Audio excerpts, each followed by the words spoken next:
on est tenu par la confidentialité sur les détails. Mais je vous dis, ce qui se passe, c'est qu'on a deux choses. La stratégie du Maroc, en termes d'accompagnement d'investissement, a changé. Pardon. Je crois que... Donc la stratégie du Royaume, en termes d'accompagnement d'investissement, a changé. Aujourd'hui, le Maroc a une stratégie claire sur l'emploi. Ce n'est pas que l'emploi. Il a une stratégie claire sur les équilibres de ses comptes en devises. Donc quand vous exportez, vous m'intéressez plus. Quand vous créez de l'emploi, vous m'intéressez plus. Quand vous créez de la valeur ajoutée, ça rejoint et l'emploi et l'export, vous m'intéressez. C'est-à-dire que si vous faites une activité où vous avez 10% de valeur ajoutée marocaine, vous ne me laissez pas grand-chose au Maroc. Quand vous avez une activité où vous faites 80% de taux d'intégration nationale, de valeur ajoutée qui reste au Maroc, vous m'intéressez plus. Donc c'est multicritère. L'autre élément, c'est la répartition régionale. Parce que si on n'accompagne pas de façon différenciée l'implantation régionale, comme je disais tout à l'heure, tout le monde va vouloir aller s'agglomérer là où il y a toutes les facilités.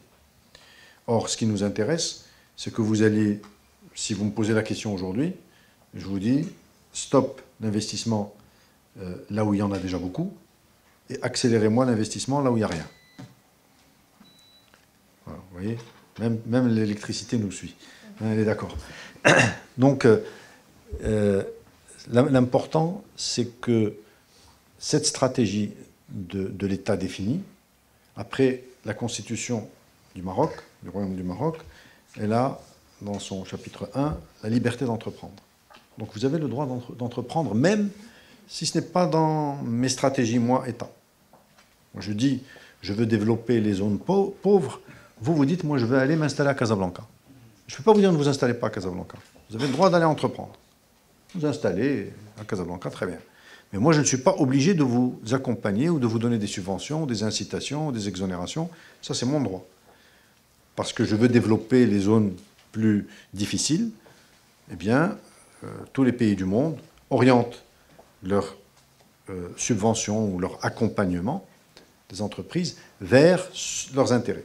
Donc nous, on a défini nos intérêts. Nos intérêts, c'est la création d'emplois, c'est l'équilibre de la balance commerciale, c'est les taux d'intégration, c'est la part du PIB, par exemple, quand il concerne l'industrie, la part du PIB industriel dans le PIB national, et c'est le développement des régions. Donc en fonction de tout ça, à vous, investisseurs, de décider. Mais vous savez, la carte est claire. Avant, la carte n'était pas très définie. Vous pouvez négocier, il n'y a rien à négocier. Les choses sont claires. Vous voulez investir dans tel... aujourd'hui, on dit, vous voulez investir à Casablanca dans un domaine saturé, allez-y. Vous voulez investir dans la cimenterie au Maroc, je ne vais pas vous aider.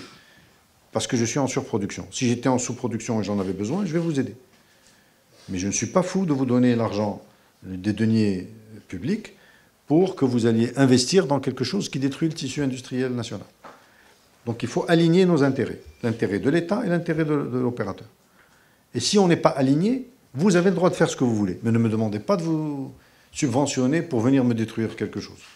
Voilà la nouvelle démarche. Donc ça se fait au gré de la volonté des investisseurs. Il faut qu'ils y trouvent leur intérêt.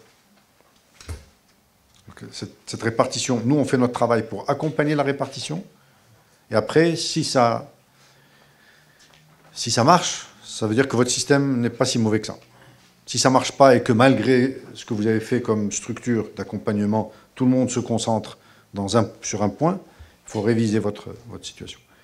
Au Maroc, souvenez-vous, Tanger, la région de Tanger, à un moment donné, avait une fiscalité très particulière, différenciée du reste. Donc l'objectif, c'est d'accompagner les provinces du Sud, qui ont une fiscalité différente.